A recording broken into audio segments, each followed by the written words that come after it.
Presenting the new movie Marco. तो ये मेरा सेकंड वीडियो है जो मैं एक्सप्लेन करने जा रहा हूँ। तो स्ट्रीट फाइट पे गैम्बलिंग किया जा रहा था। दो फाइटर्स फाइट कर रहे थे और वहाँ पे बहुत सारे लोग रहते हैं। उसमें से दो फ्रेंड्स होते हैं जो चिल कर रहे होते हैं और थोड़ी देर बाद दोनों बाहर आ जाते हैं। ये है विक्टर और ये है वसीम। वसीम का बड़ा भाई कॉल करता है वसीम को और उनके बिजनेस को लेकर उनके बीच में कुछ अच्छा नहीं चल रहा था क्योंकि वसीम को पसंद नहीं था और जो विक्टर है वो अंधा है, देख नहीं सकता कुछ। तभी वसीम को कुछ लोग आकर घसीटते हुए ले जाते हैं और उसे मार देते हैं और विक्टर जाके कार को टकराता है जो डिफेंडर थी। उसे महसूस हुआ कि शायद वसीम को मार दिया गया है और विक्टर जस्ट टच करके वो उसको मालूम पड़ जाता था क्योंकि वो अंधा था ना। और वहाँ पे पुलिस इन्वेस्टिगेशन भी चल रही थी और जिसने वसीम को मारा था ना उसको उस बंदे ने टच करके फील किया था, मतलब उसका चेहरा कैसा है बोल के टच करके उसने फील किया था और विक्टर ने सब कुछ पुलिस को बता दिया था। और अगले दिन पुलिस इन्वेस्टिगेशन के लिए वसीम के बड़े भाई के घर जाते हैं और उनसे पूछताछ करते हैं। और उस दिन विक्टर वसीम के जनाजे पर आया था और वहीं पे जो लोग वसीम को मारे थे ना वो भी उधर आ जाते हैं। विक्टर को सेंस हो जाता है, मालूम पड़ जाता है वही कार है और वो बाहर जाके टच भी करता है और उसको कंफर्म भी हो जाता है कि यहाँ पर वो लोग आए हुए हैं और उसकी गर्लफ्रेंड को कॉल करके बुलाता है यहाँ पर आने के लिए। पर उसी वक्त विक्टर को किडनैप किया जाता है और एक केमिकल फैक्ट्री पर लेके जाते हैं उसको और विक्टर गुस्से से कह देता है कि तुम सब लोगों को बर्बाद कर दूंगा। रुजल गुस्से से विक्टर को पकड़कर एक केमिकल कंटेनर पे डाल देता है और विक्टर उस केमिकल में गल के मर जाता है। और ये सब एक बंदा शूट कर रहा था। यह है टोनी, रुजल का फादर है। टोनी के दो बेटे हैं, एक है साइरस और एक है रुजल। और ये लोग टोनी का माल चुरा रहे थे और टोनी उनके लिए एक स्पेशल गिफ्ट देता है, वो बंदे को मार देता है वो गन से। देवराज और रुजल आते हैं उनके फादर से मिलने के लिए। देवराज तो हैंड्समैन था टोनी का और टोनी कहता है कि जो तुमने विक्टर को मार दिया ये किसी को बाहर नहीं पता चलना चाहिए, अगर पता चल गया तो बहुत बड़ी मुश्किल हो जाएगी हमारे लिए। और विक्टर की बॉडी को किसी नदी में डाल दिया था, विक्टर की बॉडी किनारे पर आ गया था। कुछ लोग उसकी बॉडी देख लेते हैं और पुलिस को बुला देते हैं और उसके बारे में जांच किया जाता है। फॉरेंसिक टीम भी आई हुई थी और फॉरेंसिक टीम से पता चलता है कि इस पे हाइड्रोफ्लोरिक एसिड के अंदर डाल दिया था बॉडी को और इस एसिड को सिर्फ हाई रेजिस्टेंस पॉलीएथिलीन के कंटेनर में रखा जाता है और ये एसिड ना बहुत टॉक्सिक है, बहुत सीवियर बर्न कर देता है। और वहाँ पे विक्टर की गर्लफ्रेंड को बुलाया जाता है और उसे पूछताछ किया जाता है। पर विक्टर की गर्लफ्रेंड कहती है कि उस दिन उसका लास्ट कॉल आया था शायद 10 बजे और उस दिन से कोई नहीं पता। पर विक्टर ना परफ्यूम बना सकता था क्योंकि उसके बारे में उसको नॉलेज थी। पर यहाँ पर अभी भी पुलिस को कंफर्मेशन नहीं था कि ये बॉडी विक्टर की है या किसी और की। बड़ा ऑफिसर बोलता है कि जॉर्ज एक बड़ा खतरनाक आदमी है पर उसका विक्टर का डीएनए उससे मैच कर रहा था। जॉर्ज बड़ा भाई है और एक अडॉप्टेड ब्रदर था मार्को। जॉर्ज अपने बिजनेस को अहमियत देता है और मार्को अपने फैमिली को अहमियत देता है। यह है जॉर्ज, विक्टर का बड़ा भाई, विक्टर और मार्को का बड़ा भाई। ये 3 लोग हैं, एक जॉर्ज, एक विक्टर और उसकी बहन और एंसी है। जॉर्ज को ये डर था कि कहीं मार्को को ना पता चले क्योंकि अगर मार्को आया भी तो वो किससे लगा कर रो सकता है क्योंकि उसकी बॉडी तो जली हुई है। पर किसी ने शायद मार्को को भी बता दिया था और उसको मालूम पड़ गया था। यहाँ पे असल में मालूम पड़ता है कि मार्को कौन है, कैसा है बंदा। वो एकदम वायलेंट टाइप था बंदा वो, क्योंकि उसके बारे में बच्चे लोग बात कर रहे थे। किसी किडनैपर का फोन आया था कि आपके भाई को किडनैप किया गया है और जॉर्ज जल्द से जल्द जाके ढूंढता है विक्टर को और विक्टर तो बाहर बैठा हुआ था। उन्होंने गलती से विक्टर को छोड़ के मार्को को पकड़ लिया था। अल्ट्रा लेवल का विलन था, मतलब आप एक बार उसको देख लो। यहाँ पे मार्को हर एक बंदे को अलग अलग नमूने से अलग अलग तरीके से धोता है भाई। वो किसी को भी नहीं छोड़ता, हर एक को मारता है। और यहाँ पे सीन शिफ्ट होता है। यहाँ पे प्रॉपर्टीज़ के डिस्ट्रीब्यूशन के बारे में बात चल रही थी। यहाँ पर प्रॉपर्टीज़ डिस्ट्रीब्यूशन में 3 लोग नहीं 4 लोग थे। भले ही मार्को का खून का रिश्ता नहीं था उन लोगों पर वो अपने भाई, सगे भाई जैसा मानते थे क्योंकि मार्को को पापा ने उठा के ले गया था और उसका नाम मार्को रखा था। जॉर्ज के दादा साहब का नाम मार्को था, द ग्रेट मार्को। ये नाम मार्को को रख दिया था। विक्टर को यह नाम सूट नहीं किया था इसलिए उनके पिताजी ने मार्को पर यह नाम रख दिया था मार्को। शायद आप समझ गए होंगे।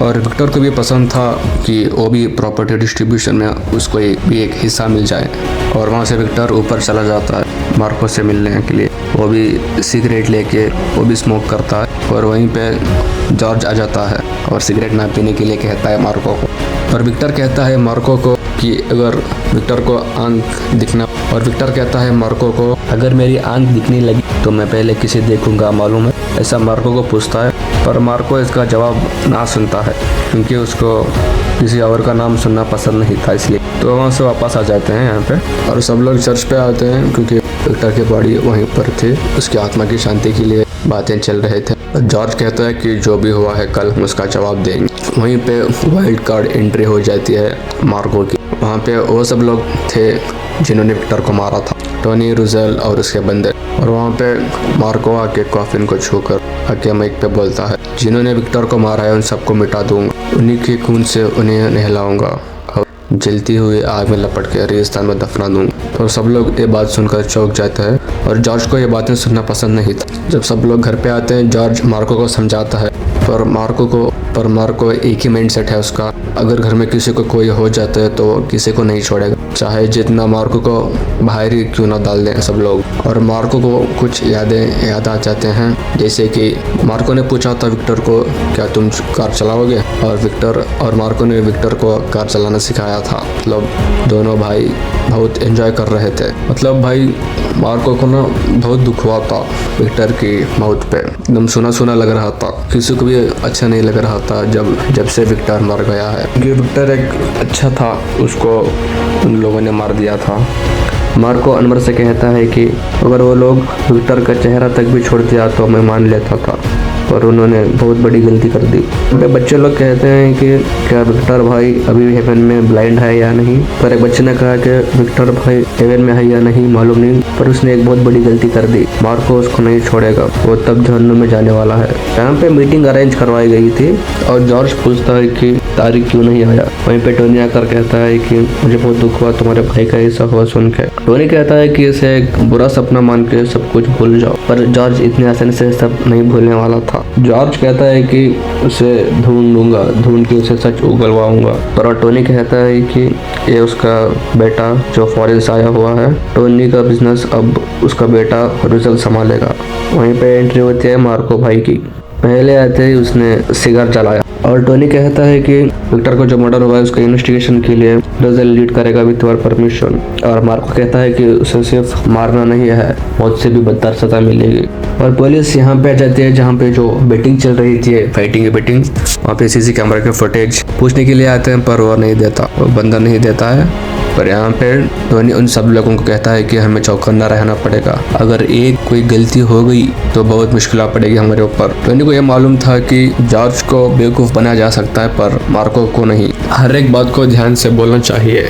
रुजेल मार्को को कहता है कि उसको कोई इन्फॉर्मेशन नहीं मिली है अभी तक। टोनी अपने दुश्मनों को जॉर्ज के जरिए मार देता है उन्हें, मतलब जो टोनी के दुश्मन थे वो सबको हटाने के लिए जॉर्ज का इस्तेमाल किया जाता है, जाके कहीं पे दूसरी जगह इन्वेस्टिगेशन करते हैं मगर इसका कोई हल नहीं मिलता।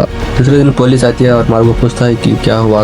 विक्टर को हाइड्रोफ्लोरिक एसिड में डाल दिया था और मार्को पूछता है कि कौन हो सकता है। पुलिस बताता है कि तुम्हारे तो कोई भी दुश्मन हो सकता है, पर मार्को बाद में पूछता है कि ये एसिड कहाँ पर मिलेगा। यहाँ पे रुजेल तारिक के घर आ जाता है और उसे कहता है कि तुम्हें ध्यान से बोलना पड़ेगा, अगर कोई गलती हो गई तो तुम मुश्किल में पड़ सकते हो और तुम्हारी फैमिली खतरे में पड़ सकती है। तारिक कहता है कि मुझ पर भरोसा नहीं है क्या, पर रुजेल कहता है कि एक भाई को मरवा दिया है तो कैसे भरोसा करे। मार्को आकर तारिक से पूछता है कि उस दिन क्या हुआ था, पर तारिक बोलता है कि वसीम के जनाजे पर विक्टर आया हुआ था, उसी दिन मैंने देखा। मार्को पूछता है कि तुम्हारे और वसीम के बीच में कोई चल रहा था क्या। तारिक कहता है कि वो तो मेरा छोटा भाई था, सब लोग उसको बहुत प्यार करते थे घर में। मार्को कहता है कि विक्टर के साथ जो हुआ है कोई एक्सीडेंट नहीं था। वो कहता है कि मेरे से कोई गलती नहीं होगी, उम्मीद दिलाता हूँ। और वहाँ से चले जाते हैं। ये आप देख रहे हैं विक्टर के जो हाथ में दे रहती थी ना, अगर अचानक से भी मार्को भाई ने देख लिया होता तो तारिक का क्या हाल होता। वो लोग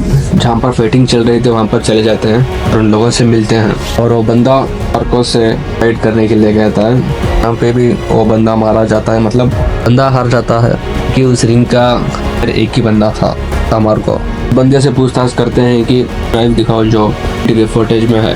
वो बंदा कहता है कि यहाँ पर आने से पहले रुजेल उससे बात कर देता है कि हो जाए, ए ड्राइव ना दिखाना चाहिए। बंदा झूठ बोलता है मार्को से पुलिस बंदे से पूछता है कि क्या तू देख के पहचान सकता है? बंदा कहता है हाँ मैं पहचान सकता हूँ। और यहाँ पे एक नई डील आई हुई थी, जो कि टोनी कहता है कि कस्टम से कहकर को ही जाए, ये माल जॉर्ज का था, कस्टम ने चीज़ किया है बोल के उसको चिपकाना था, और ये सलमान को भी चिपकाना था और चाकू को भी, मतलब माल पूरा ये लूटना चाहते थे। पर ये लोग कस्टम ऑफिसर से बात कर लेते हैं और डील डन कर देते हैं। और जो पता चल गई थी, और जॉर्ज कहता है कि हम में से किसी ने कोई किया है, नहीं छोड़ूंगा। और वो बाहर आ जाता है, टोनी का हेंसमैन आ जाता है अंदर कुछ बात करने के लिए। क्या बोलता है हेंसमैन? बोलता है कि इंफॉर्मेशन दी थी, ये हर ग्रुप में ही थी, कहा था कि वो किसी को नहीं छोड़ेगा। ये बात सुनकर वो घबरा गया था और चाकू से मार देता है, वहाँ से फरार हो जाता है। हॉस्पिटल में एडमिट किया था और मार्को भी उधर आ जाता है। उसके बारे में पूछता है कि किसने, और टोनी कहता है कि हमारे ग्रुप का ही बंदा देवराज ने किया था।